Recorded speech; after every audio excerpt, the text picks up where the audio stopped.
core inflation 0.4%, far greater than anybody other than myself and a few others had predicted. Since the election, the stock market has set 52 all-time high records. So that's in 1 year, 52 records, adding $9 trillion in value to retirement accounts, 401ks, and people's savings. People are doing very well. They're very happy with me. Since my inauguration, we've lifted more than 1.2 million people off of food stamps, and after 4 years in which Biden secured less than $1 trillion of new investment in our country. Think of that, 1 trillion, substantially less than that. In 4 years, we've secured commitments for a record-breaking $18 trillion, and we think when the final numbers come out, they'll be closer to $20 trillion of investment. That's never been done by any country at any time, not even close. Just over 1 year ago, under the radical left Democrats, we were a dead country. Now we are the hottest country anywhere in the world. In fact, the United States economy is on pace to grow at double the rate that was projected by the IMF just last April. And with my growth and tariff policies, it should be much higher. I really believe we can be much higher than that. And this is all great news, and it's great for all nations.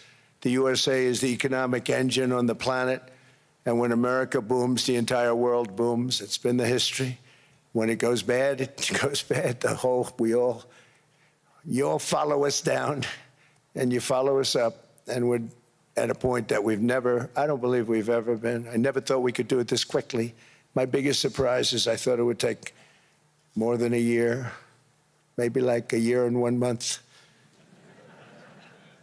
But it's happened very quickly. This afternoon, I want to discuss how we have achieved this economic miracle, how we intend to raise living standards for our citizens to levels never seen before, and perhaps how you too and the places where you come from can do much better by following what we're doing, because certain places in Europe are not even recognizable, frankly, anymore. They're not recognizable. And we can argue about it, but there's no argument. Friends come back from different places. I don't want to insult anybody and say I don't recognize it. And that's not in a positive way. That's in a very negative way. And I love Europe, and I want to see Europe go good. But it's not heading in the right direction. In recent decades, it became conventional wisdom in Washington and European capitals that the only way to grow a modern Western economy was through ever-increasing government spending, unchecked mass migration, and endless foreign imports. The consensus was that so-called dirty jobs and heavy industry should be sent elsewhere, that affordable energy should be replaced by the Green New Scam, and that countries could be propped up by importing new and entirely different populations from faraway lands. This was the path that Sleepy Joe Biden administration and many other Western governments very foolishly followed, turning their backs on everything that makes nations rich and powerful and strong. And there's so much potential in so many nations. The result was record budget and trade deficits and a growing sovereign deficit driven by the largest wave of mass migration in human history. We've never seen anything like it. Quite frankly, many parts of our world are being destroyed before our very eyes, and the leaders don't even understand what's happening. And the ones that do understand aren't doing anything about it. Virtually all of the so-called experts predicted my plans to end this failed model would trigger a global recession and runaway inflation. But we have proven them wrong. It's actually just the opposite. In 1 year, our agenda has produced a transformation like America has not seen in over 100 years. Instead of closing down energy plants, we're opening them up. Instead of building ineffective, money-losing windmills, we're taking them down and not approving any. Instead of empowering bureaucrats, we're firing them, and they're going out and getting jobs in the private sector for 2 and 3 times what they were making in government.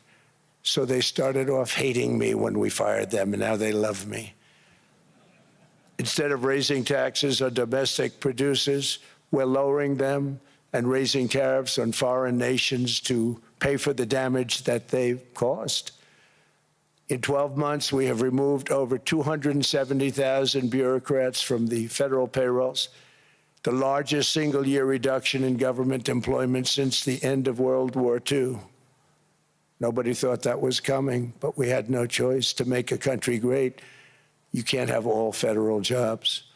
We've cut federal spending by $100 billion and slashed the federal budget deficit by 27% in the single year. It's going to go down quite a bit more from that, driving inflation way down from the record highs of the Biden administration. Every month, they went up and up and up.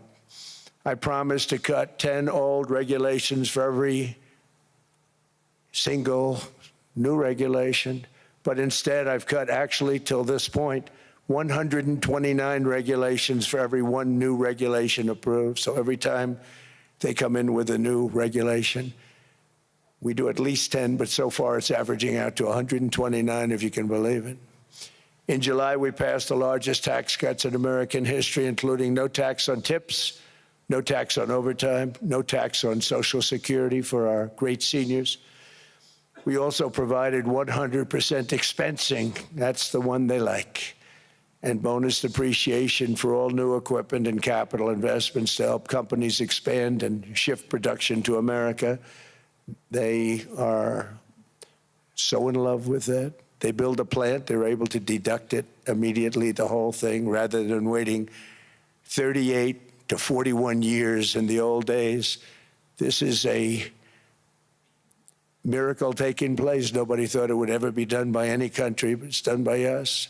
It was what made my first term the most successful four-year term that we've ever had from a financial standpoint. And now we've upped it. This is a 10-year program, not a one-year program, but you're allowed to deduct everything in 1 year. It used to be 38 to 41 years. With tariffs, we've radically reduced our ballooning trade deficit, which was the largest in world history. We were losing more than $1 trillion every single year, and it was just wasted. It was going to waste. But in 1 year, I slashed our monthly trade deficit by a staggering 77%, and all of this with no inflation, something everyone said could not be done. There were a couple of brilliant people that actually thought I was doing the right thing. I thought I was doing the right thing. Now they all think I'm doing the right thing because they can't believe the numbers. American exports are now up by more than $150 billion. Domestic steel production is up by 300,000 tons a month, and it's doubling over the next 4 months. It's doubling and tripling, and we have steel plants being built all over the country. Nobody thought they'd see that. Factory construction is up by 41%, and that number is really going to skyrocket right now because that's during a process that they're putting in to get their approvals, and we've given very, very quick, fast approvals. In the process, we've made historic trade deals with partners covering 40% of all U.S. trade. Some of the greatest companies and countries in the world. We have countries as our partner, too. The European nations, Japan, South Korea. They're our partners. They've gone into massive deals with us, especially on oil and gas. And these agreements raise growth and cause stock markets to boom, not only in the U.S., but virtually every country that came to make a deal, because, as you've learned, when the United States goes up, you follow. It's really become a staple. In America, I've stopped the nation-wrecking energy policies that drive up prices while sending jobs and factories to the world's worst polluters. They are indeed polluters. Under Sleepy Joe Biden, new domestic oil and gas leases fell by 95%. Think of that. Then they wonder, why was gasoline going up so fast?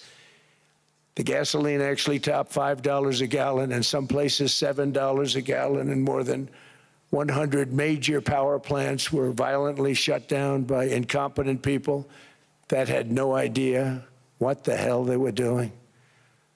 Under my leadership, U.S. natural gas production is at an all-time high by far. U.S. oil production is up by 730,000 barrels a day, and last week we picked up 50 million barrels from Venezuela alone. Venezuela has been an amazing place for so many years, but then they went bad with their policies. 20 years ago, it was a great country, and now it's got problems, but we're helping them. And those 50 million barrels, we're going to be splitting up with them, and they'll be making more money than they've made in a long time. Venezuela is going to do fantastically well. We appreciate all of the cooperation we've been giving. We've been giving great cooperation. Once the attack ended, and they said, let's make a deal. More people should do that. But Venezuela is going to make more money in the next 6 months than they've made in the last 20 years.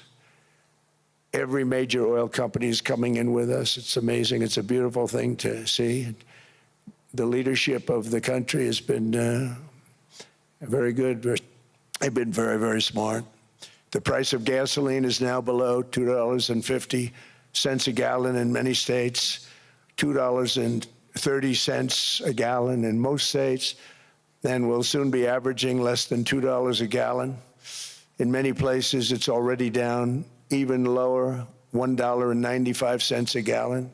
Numerous states are at $1.99, numbers that nobody has heard for years. Actually, since my last administration, we got it down to around those numbers. I've signed an order directing and approval of many new nuclear reactors. We're going heavy into nuclear. I was not a big fan because I didn't like the risk, the danger, but they have the progress they've made with nuclear is unbelievable, and the safety progress they've made is incredible. We're very much into the world of nuclear energy, and we can have it now at good prices and very, very safe. And we're leading the world in AI by a lot. We're leading China by a lot. I think President Xi respects what we've done, in part because I've allowed these big companies building these massive buildings to build their own electric capacity. They're building their own power plants, which when added up is more than any country anywhere in the world is doing. I read recently an article in the Wall Street Journal that China's creating so much energy, and they are. I got to hand it to them. But we're creating as much or more, and we're letting them do that. I'm very proud of it. It was my idea.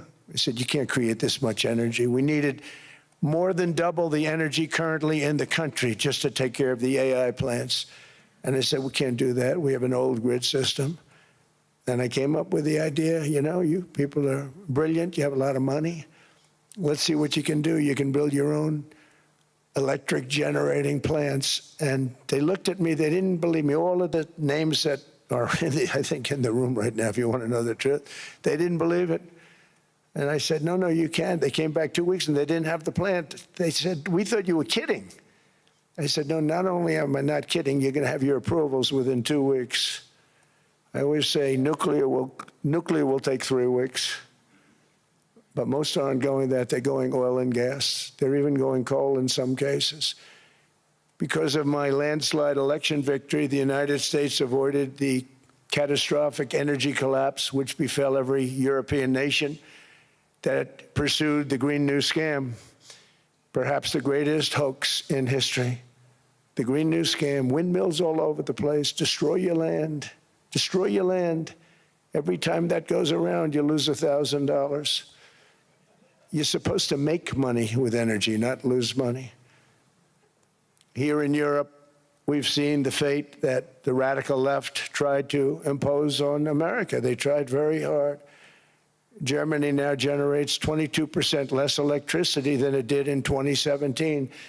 And it's not the current chancellor's fault. He's solving the problem. He's going to do a great job. But what they did before he got there, I guess that's why he got there. And electricity prices are 64% higher.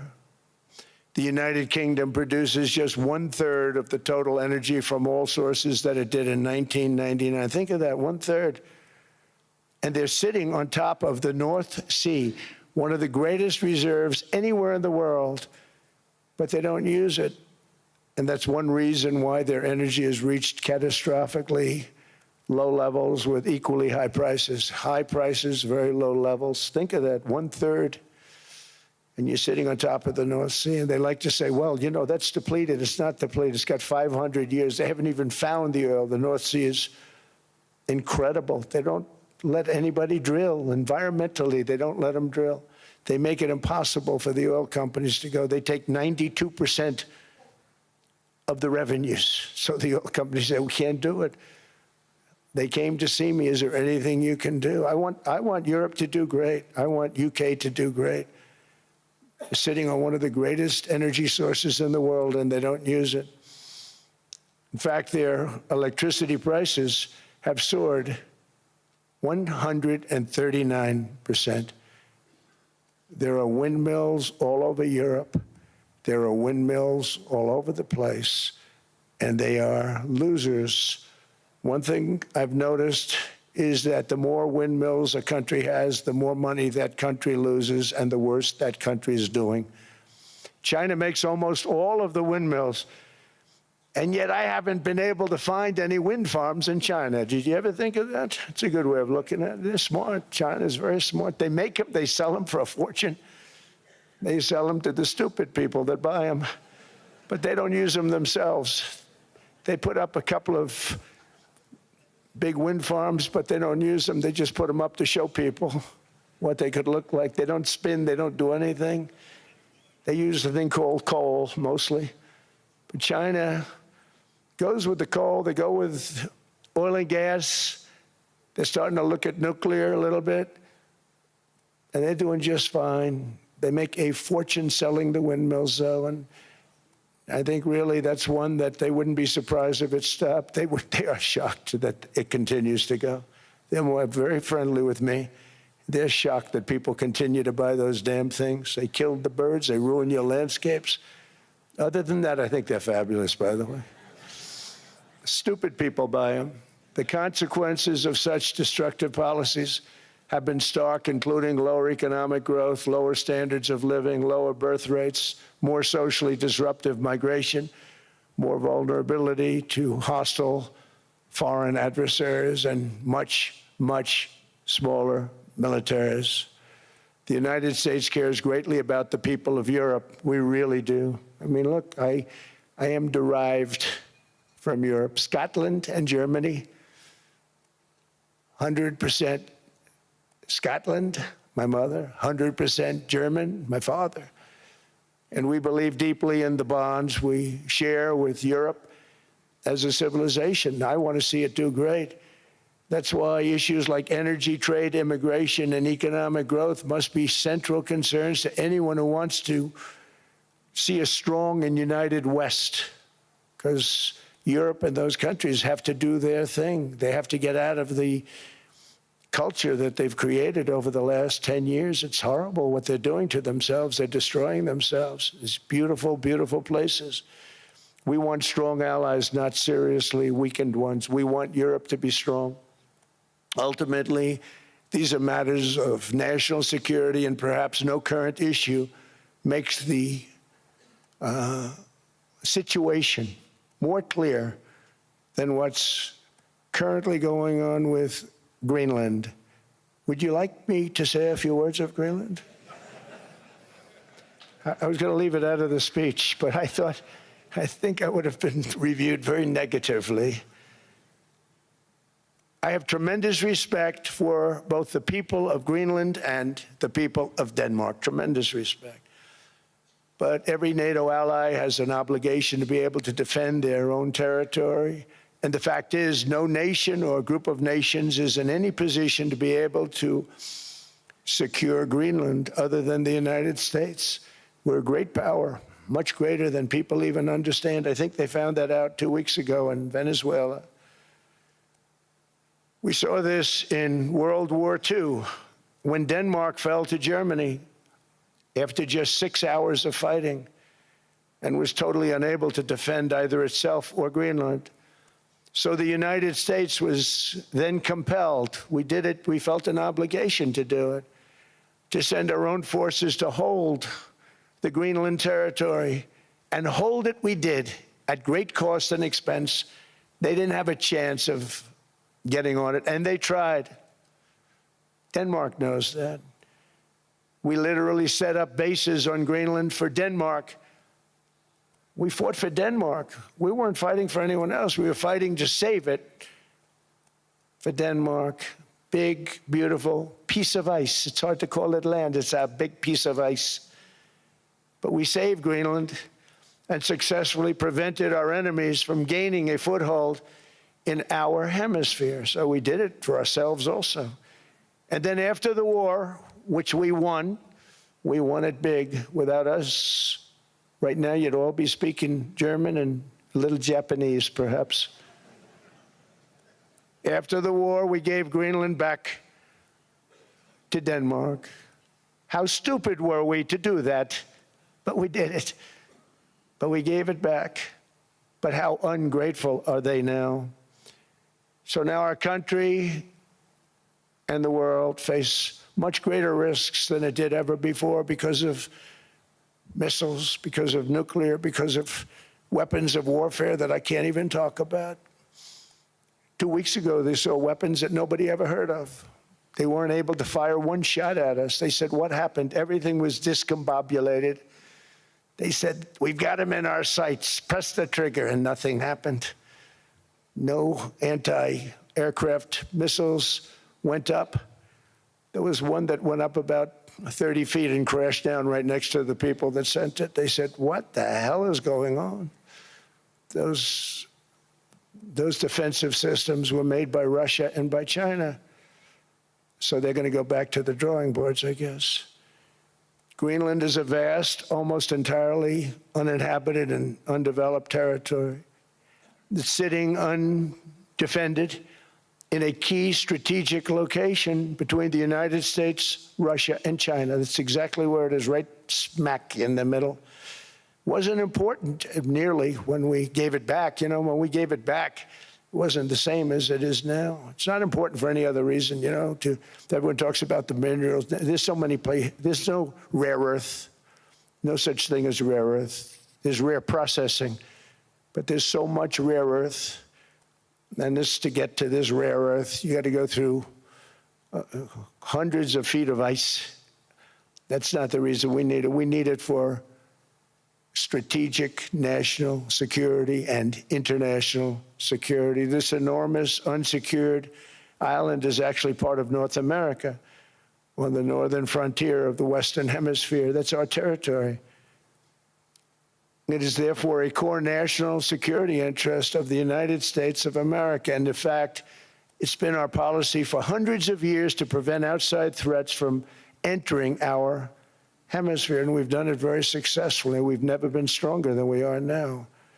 That's why American presidents have sought to purchase Greenland for nearly 2 centuries. You know, for 2 centuries they've been trying to do it. They should have kept it after World War II, but they had a different president. That's all right. People think differently. Much more necessary now than it was at that time, however. In 2019, Denmark said that they would spend over $200 million to strengthen Greenland's defenses. But as you know, they spent less than 1% of that amount. 1%, there's no sign of Denmark there. And I say that with great respect for Denmark, whose people I love, whose leaders are very good. It's the United States alone that can protect this giant mass of land, this giant piece of ice, develop it and improve it and make it so that it's good for Europe and safe for Europe and good for us. And that's the reason I'm seeking immediate negotiations to once again discuss the acquisition of Greenland by the United States, just as we have acquired many other territories throughout our history, as many of the European nations have. They've acquired, there's nothing wrong with it. Many of them, some went in reverse, actually, if you look. Some had great, vast wealth, great, vast lands all over the world. They went in reverse. They're stuck back where they started. That happens too. But some grow.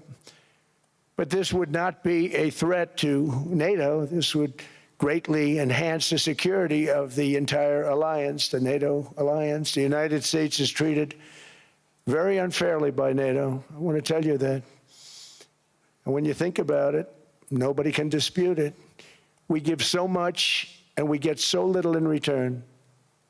And I've been a critic of NATO for many years. And yet I've done more to help NATO than any other president by far, than any other person. You wouldn't have NATO if I didn't get involved in my first term. The war with Ukraine is an example. We are thousands of miles away, separated by a giant ocean. It's a war that should have never started, and it wouldn't have started if the 2020 U.S. presidential election weren't rigged. It was a rigged election. Everybody now knows that. They found out. People will soon be prosecuted for what they did. It's probably breaking news, but it should be. It was a rigged election. You can't have rigged elections. You need strong borders, strong elections, and ideally a good press. I always say it. Strong borders, strong elections, free, fair elections, and a fair media. The media is terrible. It's very crooked. It's very biased, terrible. But someday it'll straighten out because it's losing all credibility. Think of it, when I went in a landslide, a giant landslide, won all 7 swing states, won the popular vote, won everything, and I only get negative press. That means that it has no credibility. And if they're going to get credibility, they're going to have to be fair. So you need a fair press. But you also need those other elements. And I inherited a terrible, terrible situation. If you look, the border was open, the inflation was raging, everything was bad with the United States when I came into office. But I also inherited a mess with Ukraine and Russia, something that would have never happened. And I know Putin very well. He and I would discuss Ukraine. It was the apple of his eye, but he wasn't going to do anything. I said, Vladimir, you're not doing it. He would never have done it. It was terrible what happened. I could see it happening, too. After I left, I could see it happening. Biden had given Ukraine and NATO $350 billion, a staggering sum, $350 billion. I came in, and just like the southern border, just like inflation, just like our economy, I said, wow, this place is in trouble, meaning our country. All of these things were out of control. But the border was out of control. We fixed it with the strongest border anywhere in the world. And I've now been working on this war for 1 year, during which time I settled 8 other wars. India, Pakistan, I settled other wars that were, Vladimir Putin called me, Armenia, Azerbaijan. He said, I can't believe you settled that one. They were going on for 35 years. I settled it in 1 day. And President Putin called me. He said, you know, I can't believe I worked on that war for 10 years trying to settle it. I couldn't do it. I said, do me a favor, focus on settling your war. Don't worry about that one. What does the United States get out of all of this work, all of this money, other than death, destruction, and massive amounts of cash going to people who don't appreciate what we do? They don't appreciate what we do. I'm talking about NATO, I'm talking about Europe. They have to work on Ukraine. We don't. The United States is very far away. We have a big, beautiful ocean separating us. We have nothing to do with it. Until I came along, NATO was only supposed to pay 2% of GDP. But they weren't paying. Most of the countries weren't paying anything. The United States was paying for virtually 100% of NATO. And I got that stopped. I said, that's not fair. But then, more importantly, I got NATO to pay 5%, and now they were paying, and now they are paying. So something nobody said was possible. They said, we will never go up higher than 2%. But they went to 5%, and now they're paying the 5. They didn't pay the 2, and now they're paying the 5. And they're stronger for it, and they have an excellent, by the way, Secretary General, who's possibly in the room. Mark, are you here? Yes, he's here. Hello, Mark. We never asked for anything, and we never got anything. We probably won't get anything unless I decide to use excessive strength and force, where we would be, frankly, unstoppable. But I won't do that. Okay? Now everyone's saying, oh, good. That's probably the biggest statement I made, because people thought I would use force. I don't have to use force. I don't want to use force. I won't use force. All the United States is asking for is a place called Greenland, where we already had it as a trustee, but respectfully returned it back to Denmark not long ago after we defeated the Germans, the Japanese, the Italians, and others in World War II. We gave it back to them. We were a powerful force then, but we are a much more powerful force now, after I rebuilt the military in my first term and continue to do so today. We have a budget of $1.5 trillion. We're bringing back battleships. The battleship is 100 times more powerful than the great battleships you saw in World War II, those great, big, gorgeous ships, the Missouri, the Iowa, the Alabama. Because I thought maybe we could take them out of mothballs. They said, no, sir, these ships are 100, think of that, 100 times more powerful than those big, magnificent pieces of art that you saw so many times ago, that you still see on television. You say, wow, what a force. 100 times, each ship 100 times more powerful than the big battleships of the past. So that was the end of the mothball story. So what we have gotten out of NATO is nothing except to protect Europe from the Soviet Union and now Russia. I mean, we've helped them for so many years. We've never gotten anything, except we pay for NATO. And we paid for many years until I came along. We paid for, in my opinion, 100% of NATO because they weren't paying their bills. And all we're asking for is to get Greenland, including right title and ownership, because you need the ownership to defend it. You can't defend it on a lease. Number one, legally it's not defensible that way, totally.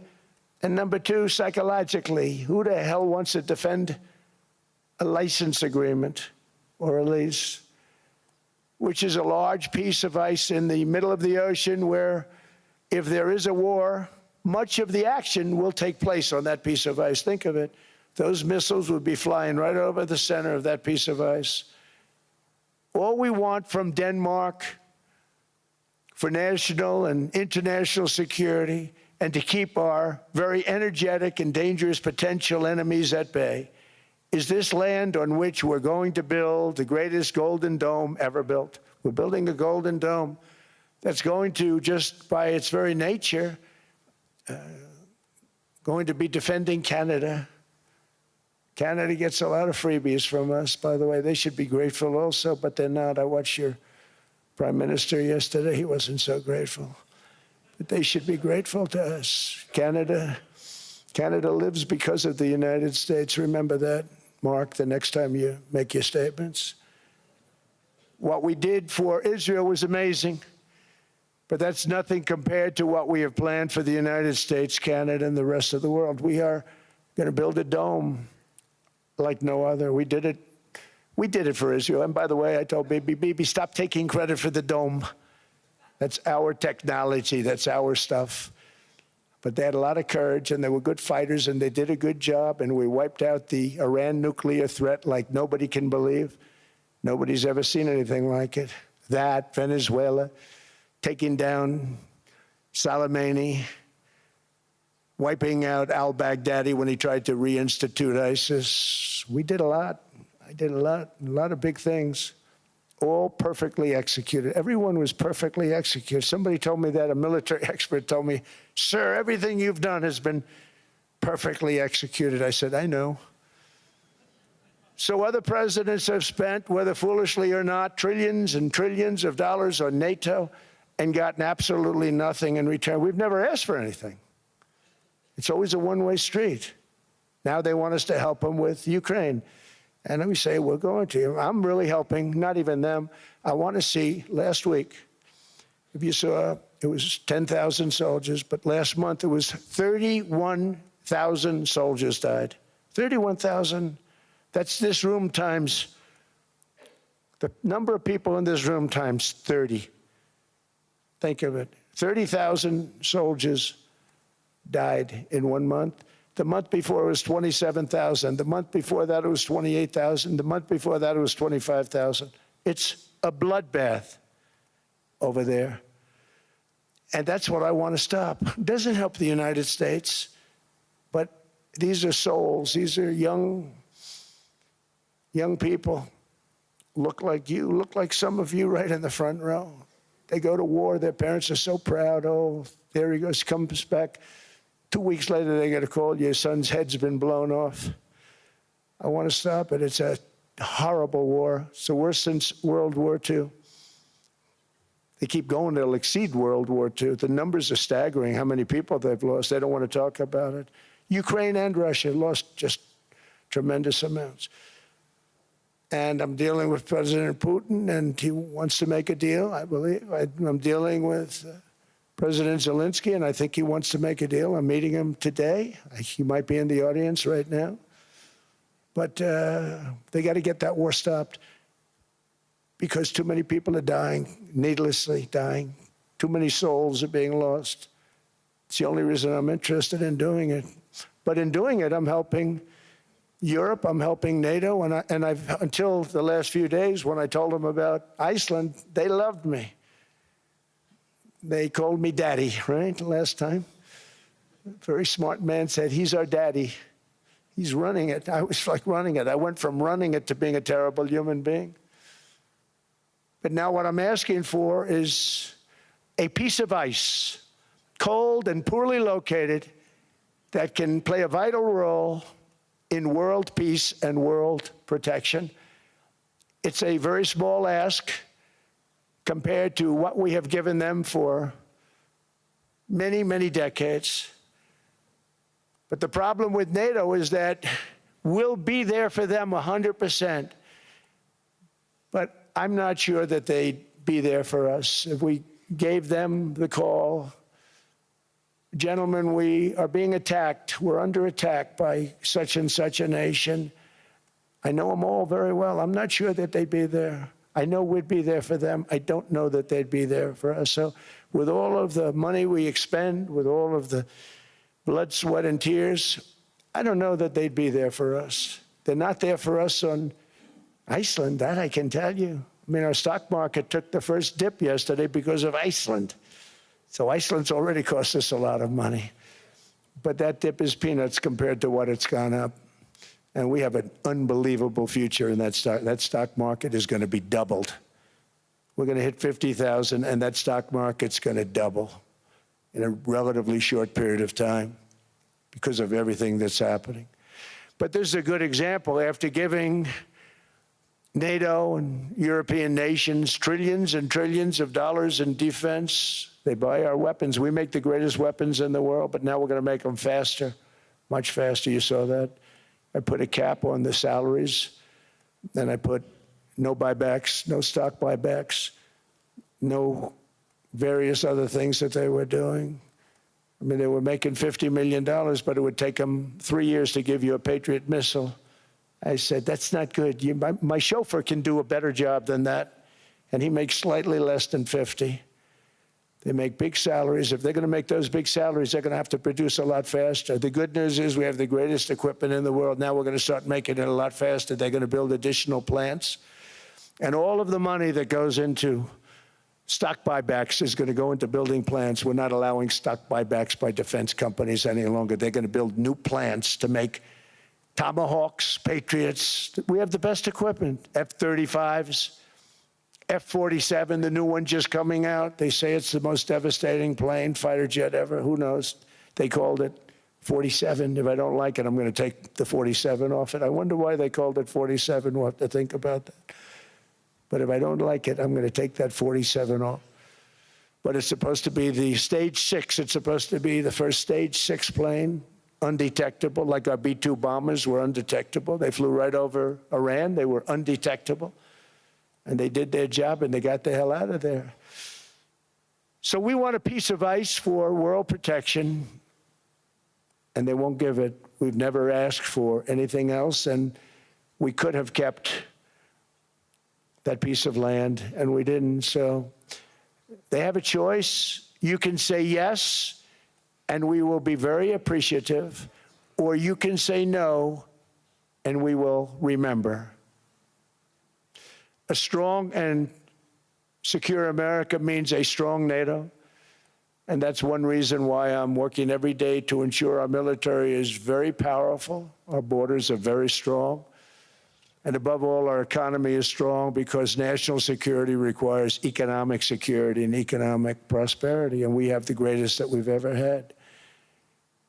Biden and his allies destroyed our economy and gave us perhaps the worst inflation in American history. They say 48 years, I say forever, but I think 48 years is the equivalent to forever.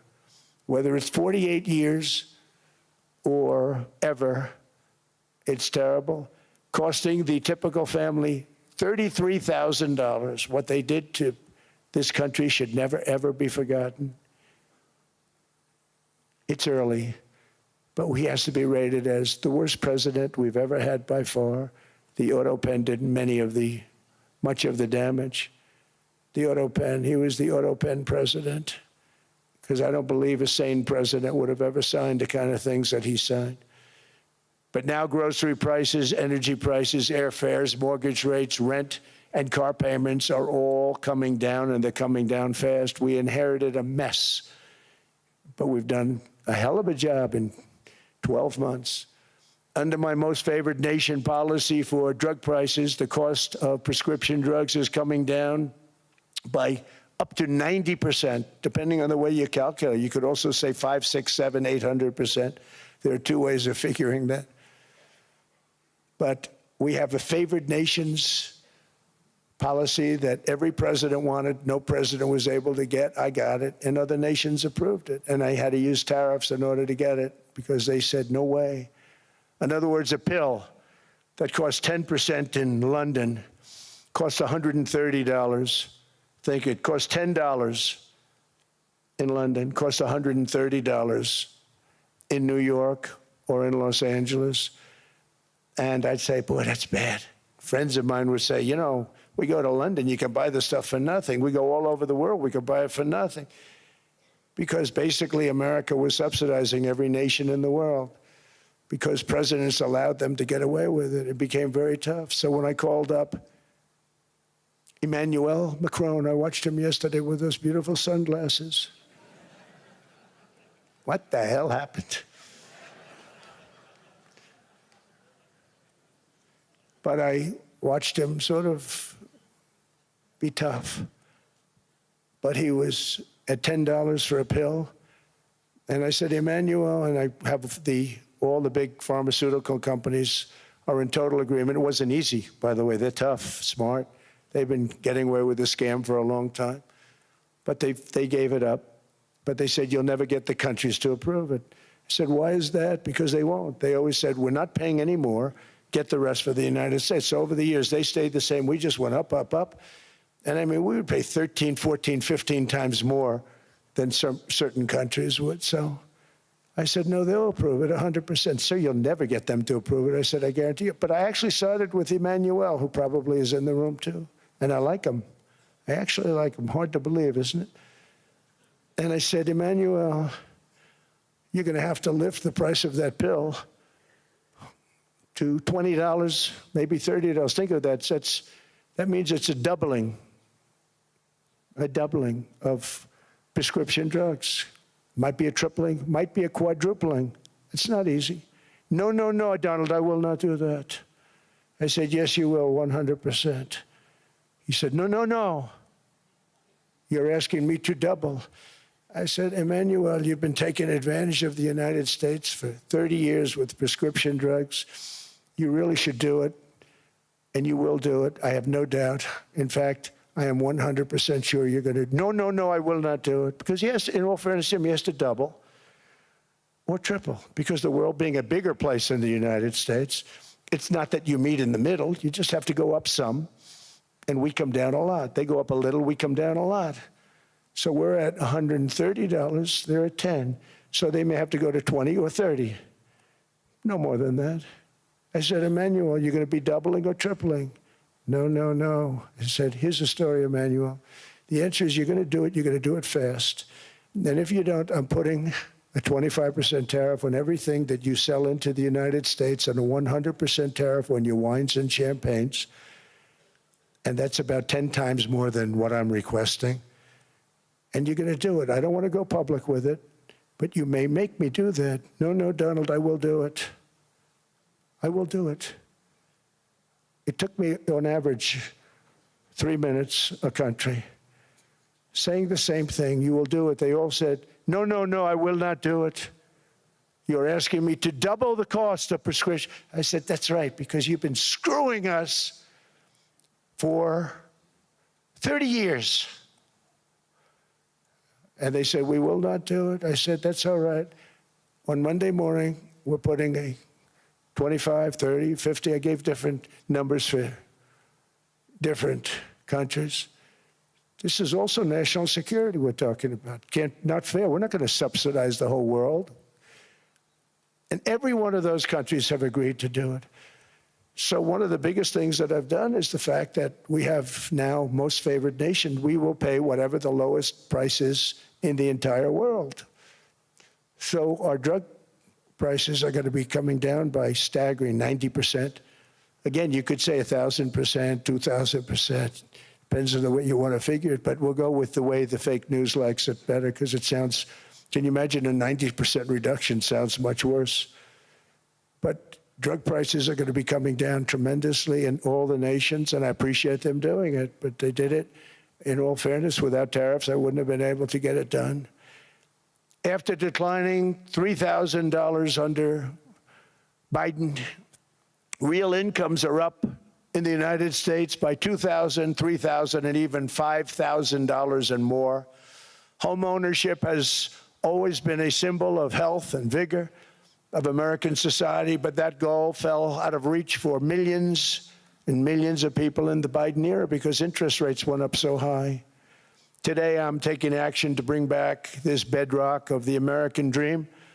In recent years, Wall Street giants and institutional investment firms, many of you are here, many of you are good friends of mine, many of you are supporters. Sorry to do this to you, I'm so sorry.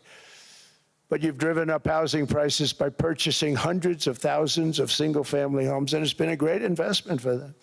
Often as much as 10% of houses on the market.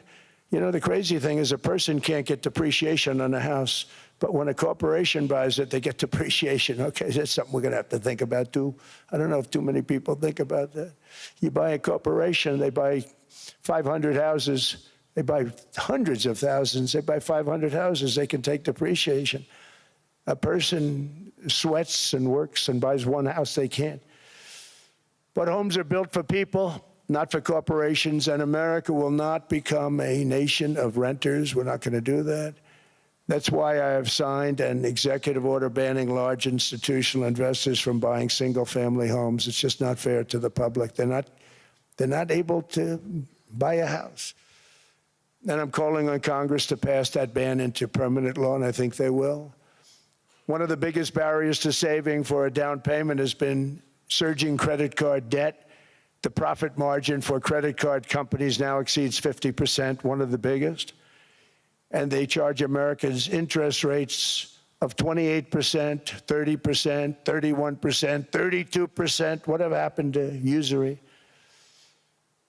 So to help our citizens recover from the Biden disaster, all caused by this horrible president, just horrible president, I'm asking Congress to cap credit card interest rates at 10% for 1 year.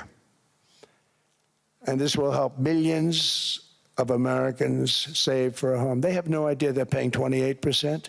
They go out there a little late in their payment and they end up losing their house. It's terrible. To unleash innovation in savings and financing, I'm also working to ensure America remains the crypto capital of the world.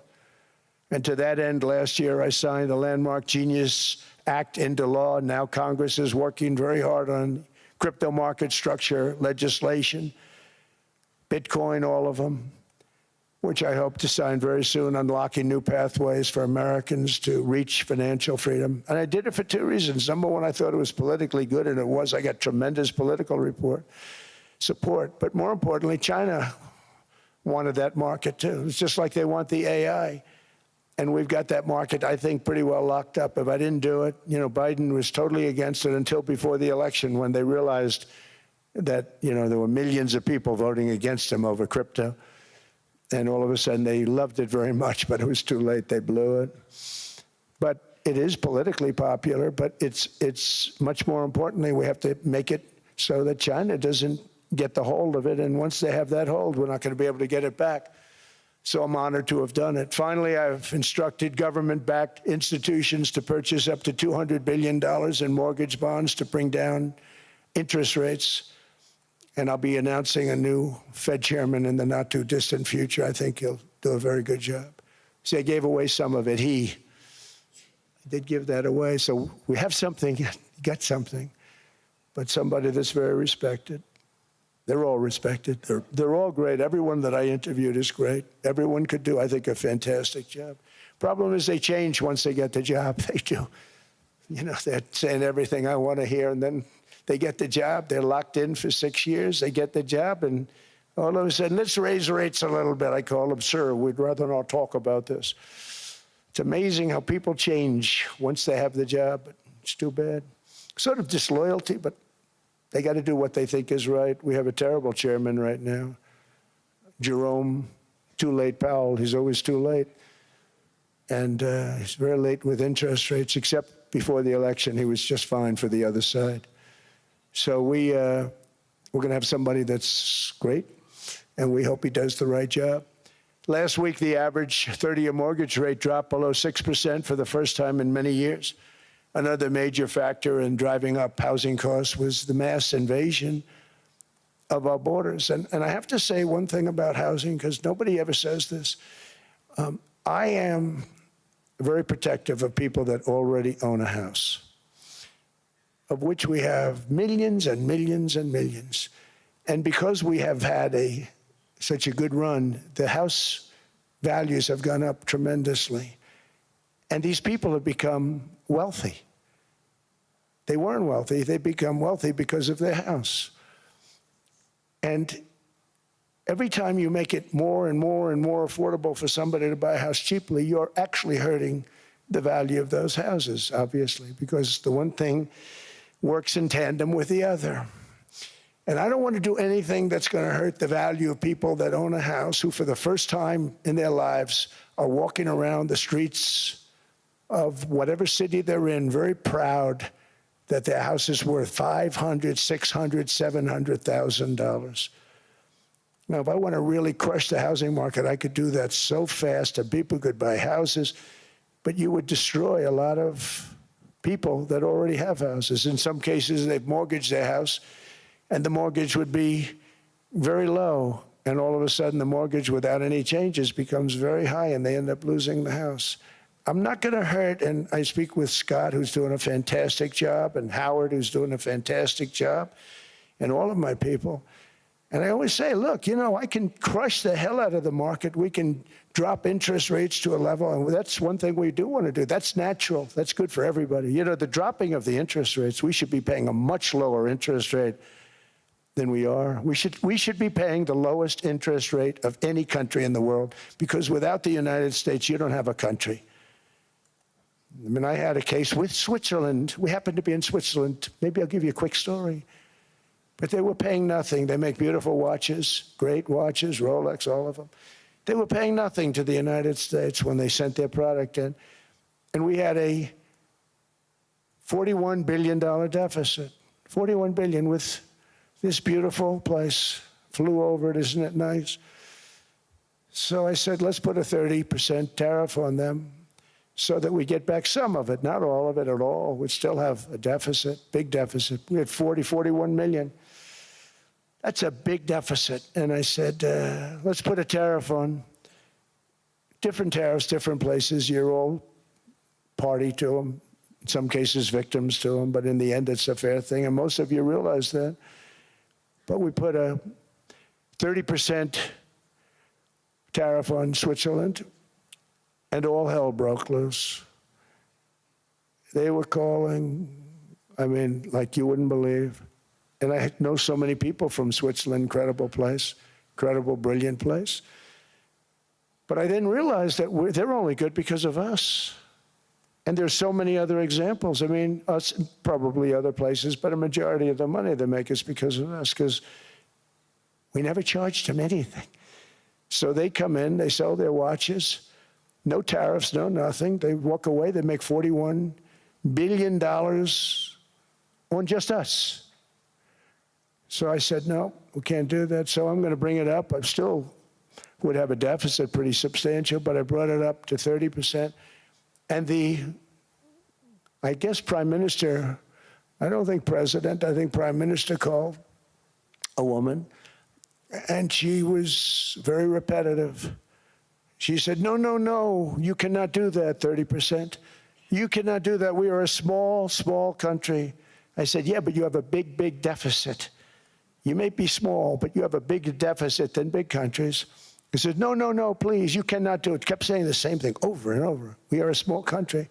I said, but you're a big country in terms of, and she just rubbed me the wrong way, I'll be honest with you. And I said, all right, thank you, ma'am, appreciate it. Do not do this. Thank you very much, ma'am. And I made it 39%. And then all hell really broke out. And I was paid visits by everybody. Rolex came to see me. They all came to see me. But I realized, and I reduced it, because I don't want to hurt people. I don't want to hurt them. And we brought it down to a, lower level. Doesn't mean it's not going up, but we brought it down to a lower level. But they pay now, tariff. But I realized that we have many places like that where they're making a fortune because of the United States. Without the United States, they wouldn't be making anything. Think of it. Switzerland made $41 billion on us. And as she said, it's a small place. And I realized with that, I don't know, it was so, because she was so aggressive. And I realized in that conversation that the United States is keeping the whole world afloat. Many places, I could give you 6, 7 places just in the people in this little area. I know every one of them. They're they're looking down. They don't want to see me. They don't want to stare me in the eyes. But they're taking advantage of, everybody took advantage of the United States. But I've been very fair, and I gave them a tariff, and it was fine. But I realized that without us, it's not Switzerland anymore. Without us, it's not any of the countries that are represented here.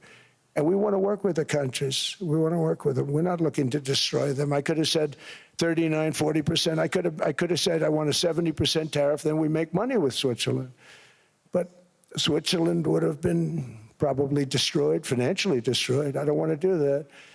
But we should be paying the lowest interest rate of everybody. I hope Scott's listening to this, because we should be paying the lowest interest rate of everybody. Without us, most of the countries don't even work. And then you have the protection factor. Without our military, which is the greatest in the world by far, without our military, you have threats that you wouldn't believe. You wouldn't believe. You don't have threats because of us, and that's because of NATO. One other thing, and I have to say it so importantly, in the old days, and I used to say I'm the youngest in the room. Now I'm among the older. I hate to say it. I don't feel old, but I'm among the older. But I remember not long ago, 20, 25 years ago, when good news came out about, let's say, the United States. The United States had a great quarter. The United States had a great month. All the stocks went up. And that's the way it's supposed to be. Now when they say the United States had a record quarter, it's unbelievable how well it's doing, all the stocks crash because they say, oh no, inflation, inflation, they're going to raise interest rates. And they do. Some of these stupid people like Powell, they raise interest rates. And what they do is they stop you from being successful. It used to be when we had a great quarter, a great month, great earnings, great anything, any good news, the stock market went up. That's the way it's going to be. We got to do that again, because that's the way it should be. Now when we have a great month, they want to kill it. Like we did over 5%. People were surprised. We should do 20%. We could do 25%. When we announce good numbers, and the reason is they're so petrified of inflation. And growth doesn't mean inflation. We've had tremendous growth with very low inflation. In fact, growth can fight inflation, proper growth. So we want to get back to the days when we announce great numbers, because we're going to be announcing phenomenal. You know, all these factories that are being built at record, thousands of businesses are being built right now. Remember, $18 trillion is invested. I think the second number is 3, and that was China many years ago. Investments in the country from outside. 18 trillion, nobody's ever seen. And that's money coming in and building things, factories. Thousands of businesses are being built, thousands. Hundreds of big factories, car plants are moving back to the United States. They're coming in from Canada, they're coming in from Mexico, from Japan. Japan's coming in and building plants here in order to avoid tariffs. They're coming in from China, they're coming in from all over the world. We have more plants being built now, car plants, than we've ever had built, even in the heyday from the 1940s and 50s.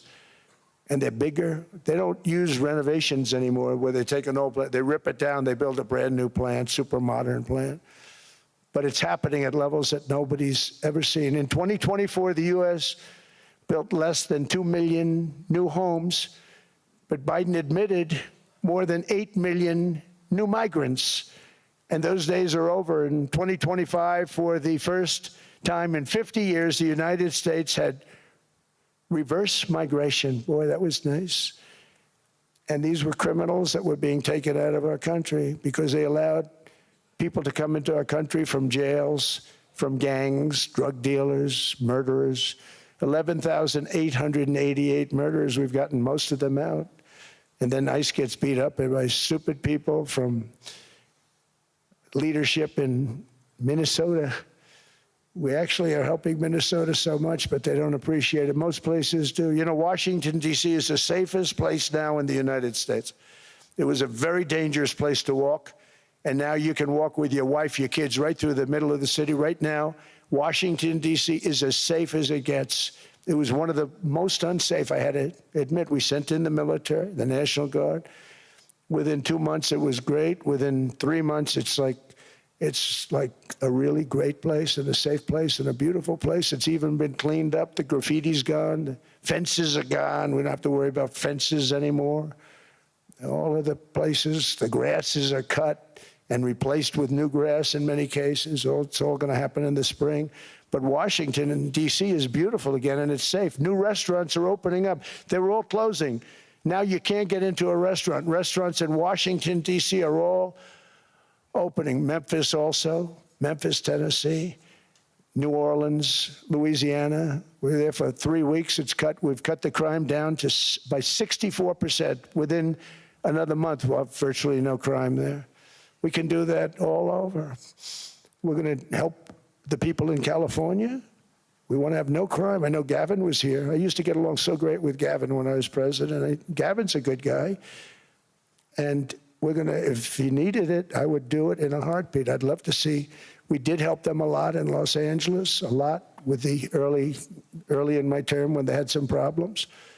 But we would love to do it. I will say this, if I were a Democrat governor or whatever, I would call up Trump. I'd say, come on in, make us look good, because we're cutting crime down to nothing. And we're taking people out, career criminals, who are only going to do bad things, and we're bringing them back to their countries. But where we've done it, it's been amazing. And we have a capacity to do it at much greater levels. We're cutting illegal aliens off welfare and other government benefits, and I have directed that starting immediately, there will be no more payments to sanctuary cities, because they are really just sanctuaries for criminals. They're really protecting criminals, and those are the ones we have to get out of the country. Murderers, drug dealers, the mentally insane. They emptied their mental institutions into the United States. And despite that, we have the lowest crime numbers that we've ever had in the history of the country. Just came out. But equally importantly, we're cracking down on more than $19 billion in fraud that was stolen by Somalian bandits. Can you believe that Somalian? They turned out to be higher IQ than we thought.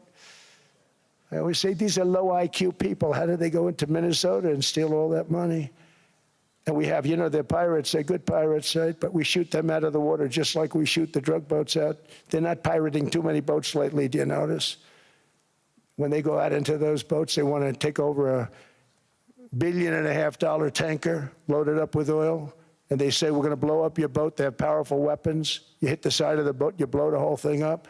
The insurance companies are petrified, so they say, just give them the boat, we'll give them money instead. And I don't do that. We blow them right the hell out of the water. We see them going out, we blow them out of the water. We don't have any pirates so much anymore. If we do, they won't be there long. We've cut down with the hitting of the boats that are loaded up with drugs, including submarines. Can you believe they actually buy small, they call mini subs, very fast. They're meant for drugs. We've knocked out 2 of them. The Democrats say they were fishing. You have ruined somebody's fishing weekend, I would say. A submarine is not a fishing boat. You don't fish.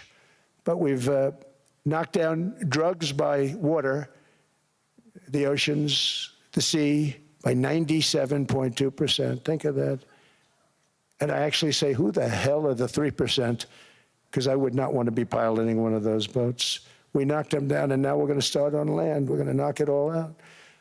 The land is the easy part. What we did on sea is incredible, and that's our great military. The situation in Minnesota reminds us that the West cannot mass import foreign cultures which have failed to ever build a successful society of their own. I mean, we're taking people from Somalia, and Somalia is a failed, it's not a nation. Got no government, got no police, got no military, got no nothing. And then we have this fake congressperson who they just reported is worth $30 million. You believe this? Ilhan Omar, talking about the Constitution provides me. She comes from a country that's not a country, and she's telling us how to run America. Not going to get away with it much longer, let me tell you. The explosion of prosperity and conclusion and progress that built the West did not come from our tax codes. It ultimately came from our very special culture. This is the precious inheritance that America and Europe have in common. We share it. We share it, but we have to keep it strong. We have to become stronger, more successful, and more prosperous than ever. We have to defend that culture and rediscover the spirit that lifted the West from the depths of the Dark Ages to the pinnacle of human achievement. We live in an incredible, changing period. It's an unbelievable time, but we have to take advantage of the time that we're in. In our hands are technologies that our ancestors could scarcely have. I mean, they couldn't have even dreamt some of the things that we see today. And so rapidly they're produced. I mean, AI, 2 years ago, nobody ever heard of the term, and now everybody's talking about it. And it can have some very good purpose. It could also have some dangerous purpose, and for that we have to watch out. But some tremendous things are happening because of it. And we're leading by so much. We're doing so well. But opportunities that are bigger and grander than ever before in human history are right before us. It is the pioneers in this room. Many of you in this room are true pioneers. You're two truly brilliant, brilliant people. Just your ability to get a ticket is brilliant because you have about 50 people for every seat. I don't know what, that's Larry. Everything Larry touches turns to gold. He made this very successful. But you're in this room, and some of you are the greatest leaders anywhere in the world. You're the greatest brains anywhere in the world. And the future is unlimited, and to a large part because of you, and we have to protect you, and we have to cherish you. I always say we have to cherish our brilliant people because there aren't many of them. So together with confidence, boldness, and persistence, let us lift up our people, grow our economies, defend our shared destiny, and build a future for our citizens that is more ambitious, more exciting, more inspiring, and greater than the world has ever seen. We're in a position to do things that nobody else has ever even thought of before. And many of the people in this room are the ones that are doing it, and I want to congratulate you, and I'm with you all the way. You can do things that nobody else can even think about. So I congratulate you on your tremendous success. And the United States is back, bigger, stronger, better than ever before. And I'll see you around. Thank you all very much. Thank you very much.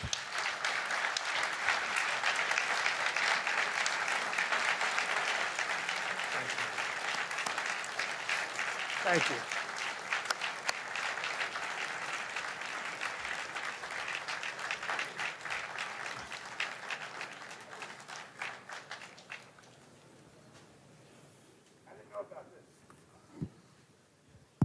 This was supposed to be a nice fire chat, Mr. President. Yes, good. I got set up. No, I did know. You made the job for the moderator really easy. Thank you, Mr. President, for your speech. I do have a few follow-up questions, if it's okay. Sure. I don't think I should start with Greenland, maybe. I'll start with the economy. The U.S. economy is doing really, really well. But how to sustain this growth moving forward? Because there's always a recession looming around the corner. Well, you know, the one thing about economies and recessions is sometimes you get hit unexpectedly and there's nothing you can do about it. All brilliant people, but there's nothing. One example was COVID. We had an economy going at levels like nobody had ever seen my first 2.5, 3 years. And then I heard the word pandemic, not COVID. They came up with that name over a period of time. We won't get into that. But I heard the word pandemic. And I had a poll come out that was so strong just prior to that, and I was with the two best pollsters, McLaughlin and Fabrizio, and they said, sir, George Washington and Abraham Lincoln, if they came back and ran as president and vice president, they couldn't beat you. And then what happened is the following day, I was told to stay tuned because there's something really bad happening in China. There are bodies laying all over Wuhan, right around that certain building that we talk about. I always said it came from Wuhan. It did come from Wuhan. And they were body bags. We saw it by satellite. And they said, there are strange things happening in China. And so it began. And we ended up with the COVID, and the whole world suffered. We did a phenomenal job. I don't think we got the credit we deserved. We did something that Operation Warp Speed, which some people say was one of the greatest military feats ever. We did a great job. Used our military, used a lot of people. But sometimes you get hit with things, nothing you can do. You get hit with things like that unexpectedly. And we got through it. And when I left, the stock market was higher than it was previous to the COVID coming up. And I called it a great achievement. But things happen, bad things happen. The things that we can stop are wars if we're smart. That we can stop. Those are a matter of being intelligent and having intelligent people on the other side, because wars are the worst of all. Wars are worse than anything. But we can stop wars because that's sort of up to us. But things like dust flying in the air, wherever COVID comes from or whatever comes, sometimes you have to be a little bit lucky. But we are poised to have an economy like no other, not only in this country, but anywhere. And you know, when you hear the kind of numbers that, I can tell you that Scott Bessent was with me the other day, and he's looking at numbers. He said, I can't. And that's all he's done his whole life, pretty much your whole life. Scott, you weren't going to be a football player, I don't think. Scott was not that great at football, but he was always good at numbers, right? And he was looking at numbers. He said, I've never seen anything like this. We're poised to do things that no other country's ever done. And, you know, luck, I hate to say it, but we need a little luck. We don't want to get hit by something that nobody could have thought. Whoever thought we were going to hit by a pandemic? You know, when I heard the word pandemic, I said, oh, that's an ancient problem. World War I, they lost 100 million people. It actually ended World War I. A lot of people don't know. The Spanish flu in World War I ended the war because all the soldiers were sick. The soldiers were so sick on both sides, and that war was raging, and they were all dying from the Spanish flu. They were sick as dogs. They couldn't fight. So, you know, you don't know how that would have turned out. But So we do, I mean, subject to that, and I always have to put a caveat in for it, but we're poised to have the greatest growth of any large country, I think any country that there's been. When you look at what's happening in the United States, it's really amazing. Thank you. One thing that maybe keeps you up at night, I know you don't sleep that much anyway, Mr. President, is the debt. The U.S. debt is high, is now the biggest expenditure on your budget. How to get out of that impasse? Well, the big thing is growth. I mean, growth is the way. If we grow like this, we go from having at $37 trillion, we go from having high debt to low debt. But we also are cutting expenses, you know, the old-fashioned way. We have extraordinary growth. I think we're going to be growing our way out. I think we're going to be paying off debt. We're taking in tremendous money from tariffs fairly. And again, I'm using them judiciously. You know, Switzerland's a case study. I could have gotten much more. I could have asked for much more. But we're using them judiciously. But I think growth, most importantly, and then cutting costs. Now, if you take a look at Minnesota, $19 billion in fraud and other things. People going to airports, they came into the country, they don't have 10 cents, and they're leaving with hundreds of thousands of cash in their bags. When we get to that, and our DOJ, Pam, and Todd, and all the people that work over there, and all of the people that work in here, I can tell you, Scott Bessent is working on that. It's a priority, right? You have your whole team. We're in there looking for where this money is coming from, how much it is. It could be more than $19 billion. Can you believe that? That's just one state. If we were able to cut out 50% of the fraud, 50%, and we should be able to do better than that, we would have a balanced budget without having to talk about even growth. So we have a lot of options, but we're working very hard on that. That's a big deal. It's not just the protests, the fake protests done by agitators and, you know, professional insurrectionists. That's what they are. They're professional troublemakers. But we are looking very strong at the money too in Minnesota and other places. I think, Mr. President, also the $500 billion invested in artificial intelligence and the frontier technologies last year also were driving growth exponentially in the U.S. Well, AI has been a big factor. AI is massive. I mean, Mark Zuckerberg showed me a plant where he put it over a map of Manhattan, and it was basically the size of Manhattan. This is not, I said, you got to be kidding. It's a plant that was miles long, miles wide, very high. I don't think it was high like the Empire State Building, but it was high. And it literally covered most of the island of Manhattan.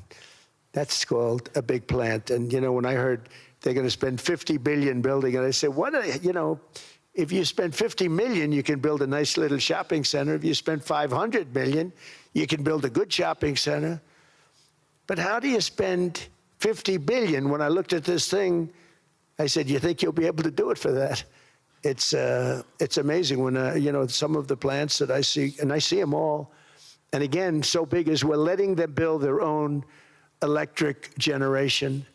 This way we have no problem, and otherwise they'd be complaining. There'd be nobody able to be, you know, we have an old grid system. And not only that, they're going to sell at a very cheap price the excess electricity that they create back into our grid. So that'll solve some problems for certain states that don't have enough electricity. We also know that on the AI, there is fierce competition between the U.S. as the largest economy in the world, 27% of the global GDP and 5% of the global population, not doing that badly, and China. And we know that that competition is very tough on AI. I know you're heading to a state visit to China in April. How do you see the U.S.-China relationship moving forward? Are you able to combine this tough competition with also collaboration? So I've always had a very good relationship with President Xi and with President Putin. Talk about, you know, the larger powers. But I've always had a very good relationship with President Xi of China. He's an incredible man. What he's done is amazing. He's highly respected by everybody. And And I do now. I mean, now I have good. It was very severely interrupted by COVID. I used to call it the China virus, but he said, do you think you could use a different name? And I decided to do that, because why should we have a problem over that? But I would do that, and they were... You're a true diplomat, huh? I became a diplomat for the first time. Well, you know who taught me that? Marco Rubio. He said, let me teach you about diplomacy. Hey, any guy that gets approved by 100% of the votes, think of it, he got liberal Democrats and radical right Republicans to approve him. He's the only one. The next one was like lost 45 votes, right? But he got all 100 votes voting for him. And at first I wasn't happy about it. I said, wait a minute, I don't like that. And now it turns out that the Democrats probably wish they didn't do that. And Marco has been fantastic. Marco, stand up, please. You have done a great job as Secretary of State. He's going to go down as the best Secretary of State. And Scott, and we have Susie, who's the first female Chief of Staff, and she's the best Chief of Staff, too. And I see Howard Lutnick, who I know spoke. And Howard's fantastic. Some of the deals we're doing are great. And I want to pay particular attention because we have Chris. And Chris, you got up and spoke, I think. He's the #1 oil man in the world, because I was going to put Doug Burgum, who's fantastic. I don't know if Doug's here. Is Doug here? Doug Burgum is fantastic. He said, sir, there's one man better than me. And he introduced me to Chris. And he turns out to be. So we're drilling more oil and gas now than we ever have, by almost double. Is that right, Chris? And on top of it, we get a lot coming out of Venezuela. So anyway, so we're doing great. The country is just doing great. We have great people. Thank you. And I see other people. We have Steve Witkoff. We have Jared. I got so many people. I'm in trouble, because when I go back, they're going to be people with long faces. Sir, you didn't introduce me. I got so many people. And we have a lot of the greatest people anywhere in the world. I know them all. So I won't continue, because we'd be here all day. Thank you, Mr. President. We also know that you're a deal maker, and then maybe coming back to Greenland and Ukraine. What kind of deal in the end do you see between the U.S. And Denmark? Because, you know, I guess you see it now as a negotiation going on, or? Well, it's costing Denmark hundreds of millions a year to run it. And Denmark's a small country, and wonderful people. But, you know, it's very expensive. It's a very big piece of ice. And it's very important. I mean, I don't want to repeat the speech, but it's very important that we use that for national and international security. That can create a power that will make it impossible for the bad guys to do anything against the perceived good ones. And it's a great block for Europe. Just like, you know, Denmark was supposed to spend hundreds of millions of dollars. They didn't spend the money. They didn't spend anything, almost. And we'll see what happens. I just say this. NATO has treated the United States of America very unfairly. We never asked for anything. We never got anything. We actually took care of the needs of NATO for years and years, which I felt was always unfair. So I got NATO to pay, because they're rich countries. But I think it's time that NATO step up. We're helping them with Ukraine. Without us, I think Putin would have gone all the way. I think we have it. I think that could have been a World War III, if you want to know the truth. If Kamala was elected, or Joe, any one of those, you know, those thinkers, I think you could have ended up in World War III. And I will say Steve Witkoff has been dealing incredibly with, but we're not going to have World War III. We want to get it stopped, but we're not going to have World War III. I think if I wasn't elected, I think that could have evolved into World War III. It was a very, very bad situation, and it still is, but it's not that kind of bad. It's bad because so many young people are being killed. How close do you think there is on an agreement on Ukraine? I had the pleasure of speaking with Steve Witkoff and Jared Kushner yesterday. I know they're working hard on it. I know that they're also traveling now. Do you see this very close, or still? Well, I hate to say it. I thought that was going to be, so I settled 8 wars plus.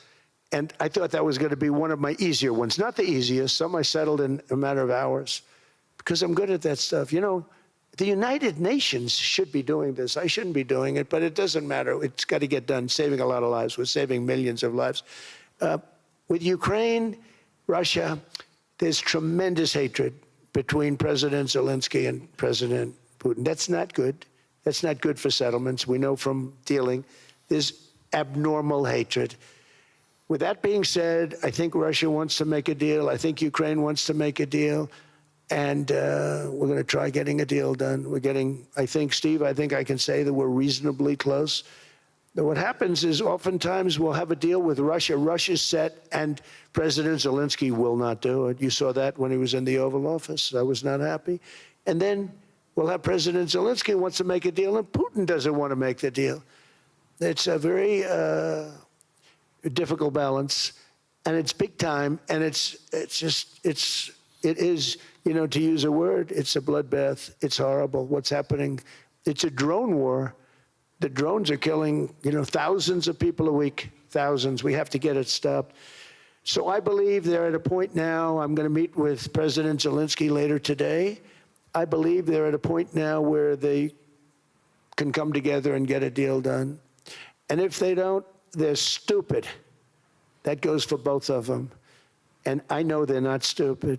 But if they don't get this done, they are stupid. So I don't want to insult anyone, but you got to get this deal done. Too many people are dying. It's not worth it.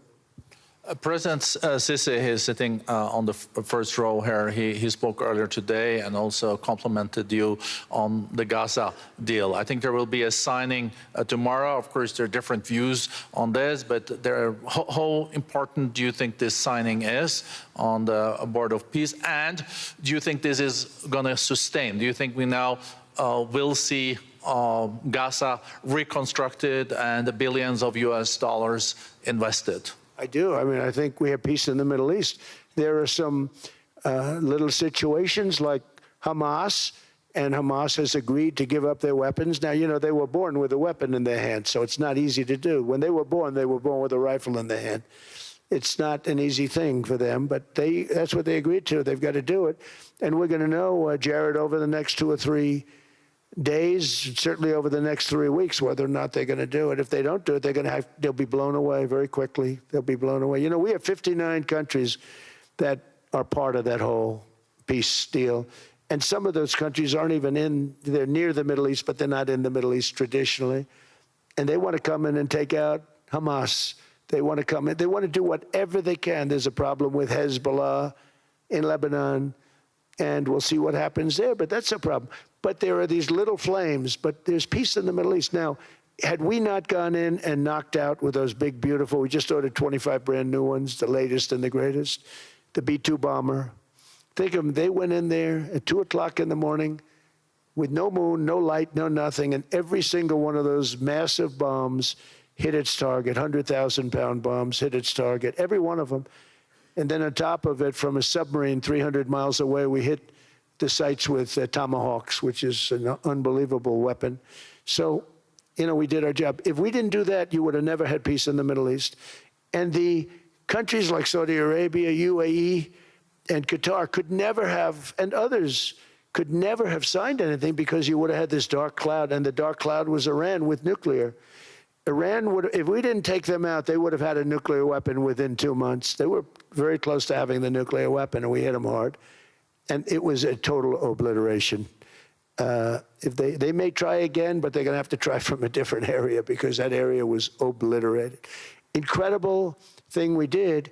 And because we did that, we were able to make peace. If we didn't do that, I would say, Jared and Steve, if we didn't do that, there was no chance of making peace because the countries I just named and other countries could have never signed off. They were afraid. They were afraid. We had a bully. The bully was Iran, the bully of the Middle East. They used to call it for years. They were the bully of the Middle East. They're not the bully of the Middle East anymore. Mr. President, I know you even had to change plane last night, so I guess you didn't have much sleep, but I think but your energy is still there. I know you have several bilateral meetings. I know you're also hosting a reception. So thank you so much for coming back to Davos. Thank you so much. It's highly appreciated. Well, thank you very much. Thank you, everybody, very much. Thank you. Thank you.